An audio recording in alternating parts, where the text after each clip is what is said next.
Zeno's paradoxes. Zeno's paradoxes are a set of philosophical problems generally thought to have been devised by Greek philosopher Zeno of Elea to support Parmenides' doctrine that contrary to the evidence of one's senses, the belief in plurality and change is mistaken, and in particular that motion is nothing but an illusion. It is usually assumed, based on Plato's Parmenides, that Zeno took on the project of creating these paradoxes because other philosophers had created paradoxes against Parmenides' view. Thus Plato has Zeno say the purpose of the paradoxes is to show that their hypothesis that existences are many, if properly followed up, leads to still more absurd results than the hypothesis that they are one. Plato has Socrates claim that Zeno and Parmenides were essentially arguing exactly the same point. Some of Zeno's 9 surviving paradoxes, preserved in Aristotle's Physics and Simplicius's commentary thereon, are essentially equivalent to one another. Aristotle offered a refutation of some of them. 3 of the strongest and most famous, that of Achilles and the tortoise, the dichotomy argument, and that of an arrow in flight, are presented in detail below. Zeno's arguments are perhaps the first examples of a method of proof called reductio ad absurdum, also known as proof by contradiction. They are also credited as a source of the dialectic method used by Socrates. Some mathematicians and historians, such as Carl Boyer, hold that Zeno's paradoxes are simply mathematical problems, for which modern calculus provides a mathematical solution. Some philosophers, however, say that Zeno's paradoxes and their variations, see Thomson's lamp, remain relevant metaphysical problems. The origins of the paradoxes are somewhat unclear. Diogenes Laertius, a fourth source for information about Zeno and his teachings, citing Favorinus, says that Zeno's teacher Parmenides was the first to introduce the Achilles and the tortoise paradox. But in a later passage, Laertius attributes the origin of the paradox to Zeno, explaining that Favorinus disagrees. Paradoxes of motion. Achilles and the tortoise.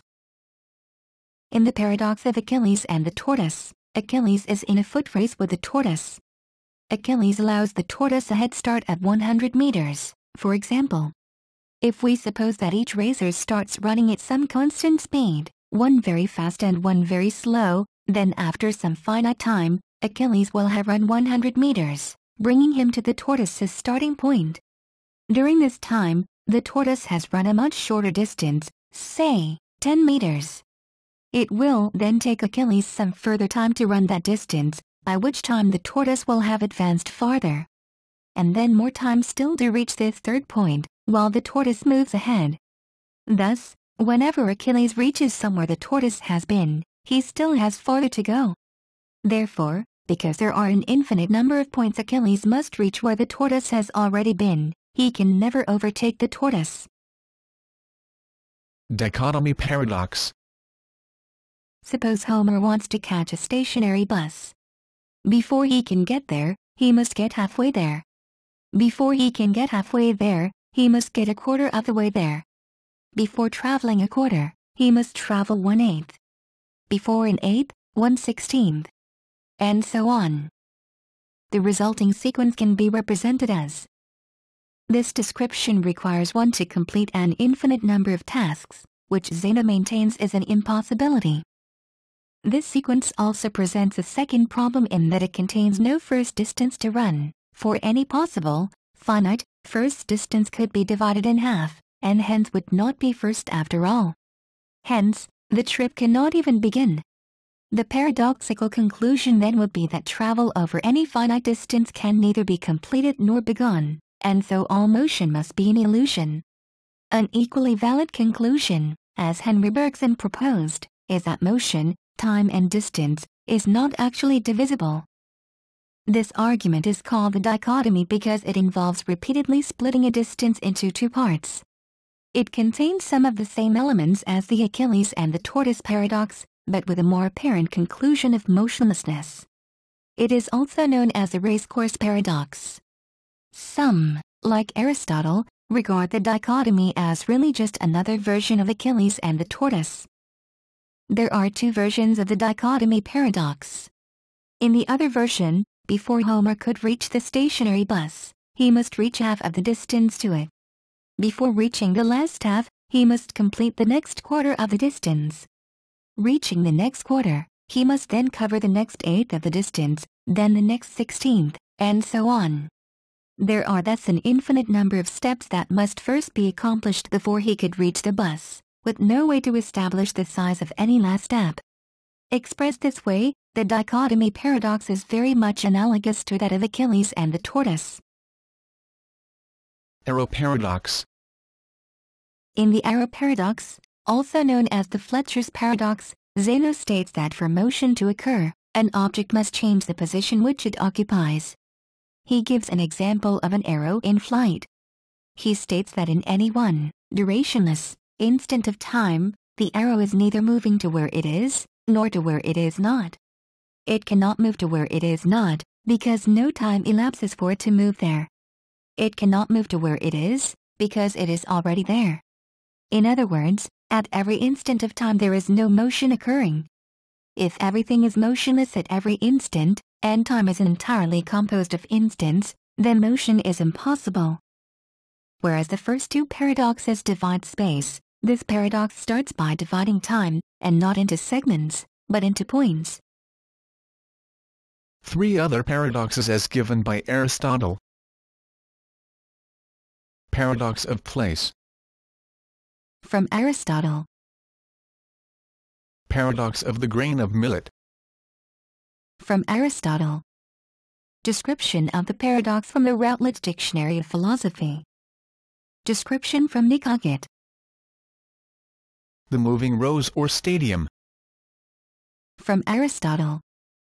For an expanded account of Zeno's arguments as presented by Aristotle, see Simplicius' commentary on Aristotle's Physics. Proposed solutions. Simplicius of Cilicia. According to Simplicius, Diogenes the Cynic said nothing upon hearing Zeno's arguments, but stood up and walked, in order to demonstrate the falsity of Zeno's conclusions. To fully solve any of the paradoxes, however, one needs to show what is wrong with the argument, not just the conclusions. Through history, several solutions have been proposed, among the earliest recorded being those of Aristotle and Archimedes. Aristotle. Aristotle, 384 BC 322 BC, remarked that as the distance decreases, the time needed to cover those distances also decreases, so that the time needed also becomes increasingly small. Aristotle also distinguished things infinite in respect of divisibility, such as a unit of space that can be mentally divided into ever smaller units while remaining spatially the same, from things, or distances, that are infinite in extension, with respect to their extremities. Aristotle's objection to the arrow paradox was that time is not composed of indivisible knows any more than any other magnitude is composed of individuals. St. Thomas Aquinas. St. Thomas Aquinas, commenting on Aristotle's objection, wrote, "Instants are not parts of time, for time is not made up of instants any more than a magnitude is made of points, as we have already proved. Hence it does not follow that a thing is not in motion in a given time, just because it is not in motion in any instant of that time." Archimedes. Before 212 BC, Archimedes had developed a method to derive a finite answer for the sum of infinitely many terms that get progressively smaller. See geometric series, 1/4 plus 1/16 plus 1/64 plus 1/256 plus the quadrature of the parabola. Modern calculus achieves the same result, using more rigorous methods. See convergent series, where the reciprocals of powers of 2 inches series, equivalent to the dichotomy paradox, is listed as convergent. These methods allow the construction of solutions based on the conditions stipulated by Zeno, that is, the amount of time taken at each step is geometrically decreasing. Bertrand Russell. Bertrand Russell offered what is known as the adat theory of motion. It agrees that there can be no motion during a durationless instant, and contends that all that is required for motion is that the arrow be at one point at one time, at another point another time, and at appropriate points between those 2 points for intervening times. In this view, motion is a function of position with respect to time. Nicholas. Nicholas argues that Zeno is begging the question when he says that objects that occupy the same space as they do at rest must be at rest. Peter Linz. Peter Linz has argued that all of Zeno's motion paradoxes are resolved by the conclusion that instants in time and instantaneous magnitudes do not physically exist. Linz argues that an object in relative motion cannot have an instantaneous or determined relative position, for if it did, it could not be in motion, and so cannot have its motion fractionally dissected as if it does, as is assumed by the paradoxes. For more about the inability to know both speed and location, see Heisenberg uncertainty principle. Hermann Weyl.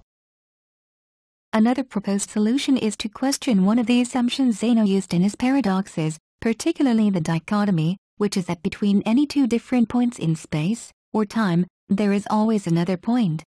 Without his assumption there are only a finite number of distances between 2 points, hence there is no infinite sequence of movements, and the paradox is resolved.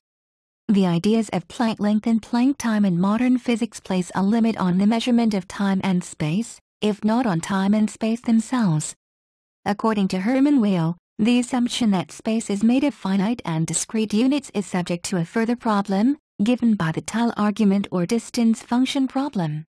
According to this, the length of the hypotenuse of a right-angled triangle in discretized space is always equal to the length of one of the two sides, in contradiction to geometry.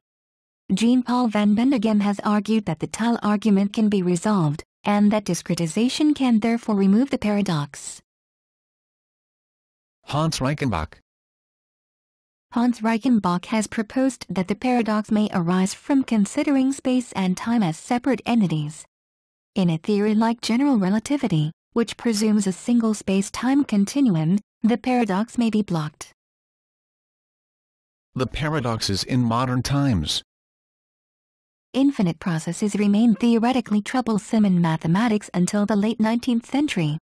The epsilon-delta version of Weierstrass and Kolke developed a rigorous formulation of the logic and calculus involved. These works resolved the mathematics involving infinite processes. While mathematics can be used to calculate where and when the moving Achilles will overtake the tortoise of Zeno's paradox, philosophers such as Brown and Moorcroft claim that mathematics does not address the central point in Zeno's argument, and that solving the mathematical issues does not solve every issue the paradoxes raise. Zeno's arguments are often misrepresented in the popular literature. That is, Zeno is often said to have argued that the sum of an infinite number of terms must itself be infinite, with the result that not only the time, but also the distance to be traveled, become infinite. However, none of the original ancient sources has Zeno discussing the sum of any infinite series. Simplicius has Zeno saying it is impossible to traverse an infinite number of things in a finite time. This presents Zeno's problem not with finding the sum, but rather with finishing a task with an infinite number of steps. How can one ever get from A to B, if an infinite number of non-instantaneous events can be identified that need to precede the arrival at B, and one cannot reach even the beginning of a last event? Today there is still a debate on the question of whether or not Zeno's paradoxes have been resolved. In the History of Mathematics, Burton writes, although Zeno's argument confounded his contemporaries, a satisfactory explanation incorporates a now familiar idea, the notion of a convergent infinite series. Bertrand Russell offered a solution to the paradoxes based on modern physics, but Brown concludes given the history of final resolutions, from Aristotle onwards, it's probably foolhardy to think we've reached the end.